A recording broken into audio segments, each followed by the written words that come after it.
Guys, welcome back our channel Sri style hub. ఈరోజు ఈ వీడియోలో డబ్బుకు సంబంధించి 5 సీక్రెట్స్ అయితే చెప్తాను. సో వీడియోని లాస్ట్ వరకు కూడా చూడండి. ఇంకెందుకు ఆలస్యం, let's get started. First tip వచ్చేసి ఏంటి అంటే క్రియేట్ బడ్జెట్ ప్లాన్.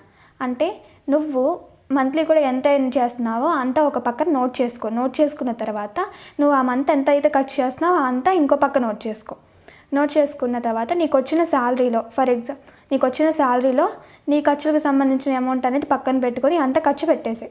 తర్వాత నీకు మిగిలిన అమౌంట్ ఎంతైతే ఉందో దాన్ని సేవింగ్స్ అయితే చేసుకో. ఫర్ ఎగ్జాంపుల్, ఇప్పుడు నువ్వు ఒక 40,000 సంపాదిస్తున్నావు అనుకో మంత్లీ.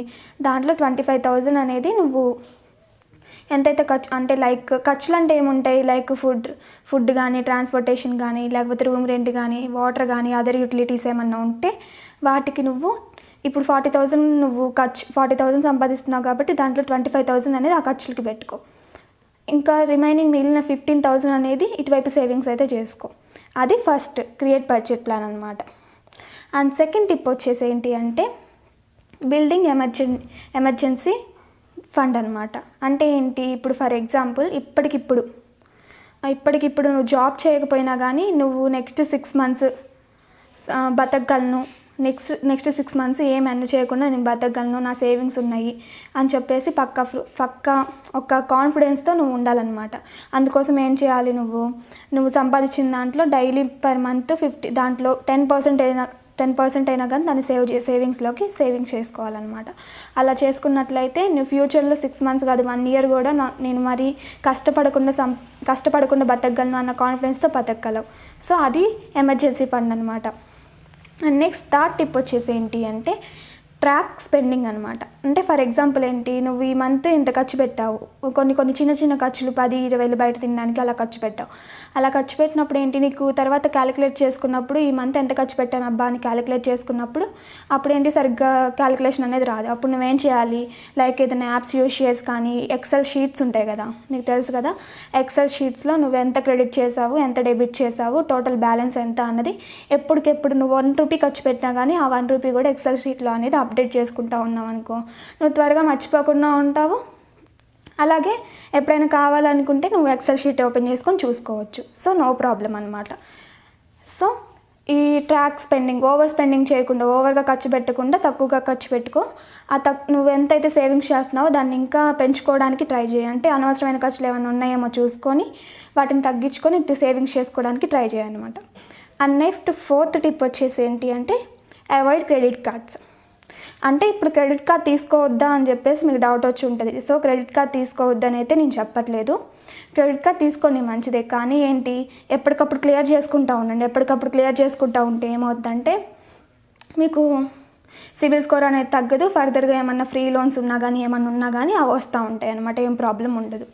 ఇప్పుడు మా ఫ్రెండ్ వాళ్ళే మాకు తెలిసిన వాళ్ళు. సో మా ఫ్రెండ్కి తెలిసిన వాళ్ళు అనమాట. వాళ్ళు కూడా అలాగే క్రెడిట్ కార్డ్ తీసుకున్నారు. ఎప్పుడు అవసరమైతే అప్పుడు ఎంత పడితే అంత వాడేసుకున్న తర్వాత తీరా కట్టకుండా వదిలేశారు. దానివల్ల ఏంటి, వాళ్ళ సిబిల్ స్కోర్ డ్యామేజ్ అయ్యింది. వాళ్ళకి ఇప్పుడు ఫర్దర్గా ఏం లోన్స్ కూడా రావట్లేదు. సో మీరు అలాంటి ప్రాబ్లంలో అయితే ఇరుక్కోవద్దు. క్రెడిట్ కార్డ్స్ యూజ్ చేయండి, బట్ ఏంటి ఎప్పటికప్పుడు క్లియర్ చేసుకోండి. దానివల్ల ఫ్రీ లోన్స్ రావడం కానీ ఫర్దర్గా ఏమైనా లోన్ అప్లై చేసుకోవాలనుకుంటే మీకు పాసిబిలిటీ ఉండిద్ది. అండ్ నెక్స్ట్ ఫిఫ్త్ టిప్ వచ్చేసి ఏంటి అంటే లివ్ బిలో యువర్ మీన్స్. అంటే ఏంటి, నువ్వు సంపాదించే దానికంటే కూడా తక్కువలో ఖర్చు పెట్టుకో అని అర్థం. అంటే ఏంటి, ఇప్పుడు నువ్వు మంత్లీ 40,000 సంపాదిస్తున్నావు అనుకున్నాం కదా, దాంట్లో 20,000 మాత్రమే ఖర్చు పెట్టడానికి ట్రై చేయి. నువ్వు సంపాదించేది 40,000 అయితే నేను 50,000 ఖర్చు పెడతాను, 60,000 ఖర్చు పెడతాను, అలా అయితే అసలు చేయొద్దు. నువ్వు సంపాదించే 40,000 అయితే దానికి తక్కువ 30,000 అయినా ఖర్చు పెట్టి 10,000 అయినా సేవింగ్స్ చేసుకో. అంతేగాని 50,000, 60,000 ఖర్చు పెట్టడం వల్ల ఏంటి అంటే అప్పులు అవుతాయి. తర్వాత ఫర్దర్గా ఫ్యూచర్లో ప్రాబ్లమ్స్ ఫేస్ చేయాల్సి ఉంటుంది. అండ్ నెక్స్ట్ సిక్స్త్ టిప్ ఏంటి అంటే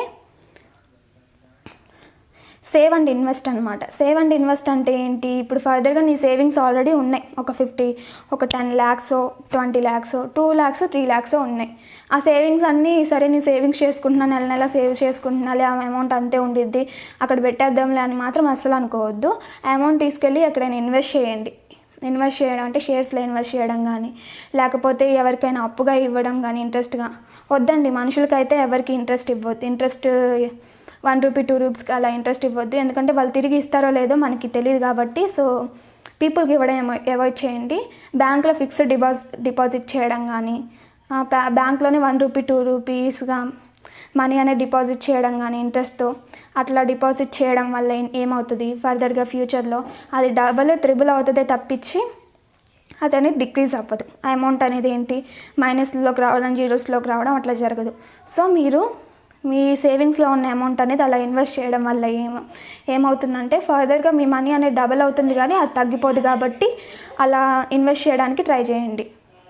సో ఇది ఫ్రెండ్స్ ఈరోజు నేనైతే మీతో షేర్ చేసుకోవాలనుకుంది. సో ఈ వీడియో మీకు నచ్చినట్లయితే లైక్ అండ్ షేర్ చేయండి. ఇలాంటి మరిన్న వీడియోస్ కోసం సబ్స్క్రైబ్ చేయండి ఫ్రెండ్స్.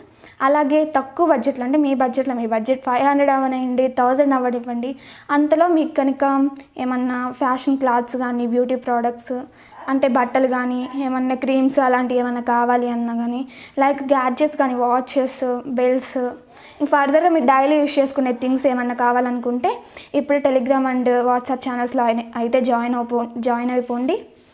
మీకు నచ్చినట్లయితే బై చేయండి. Thank you so much guys ఇప్పటి వరకు చూసినందుకు.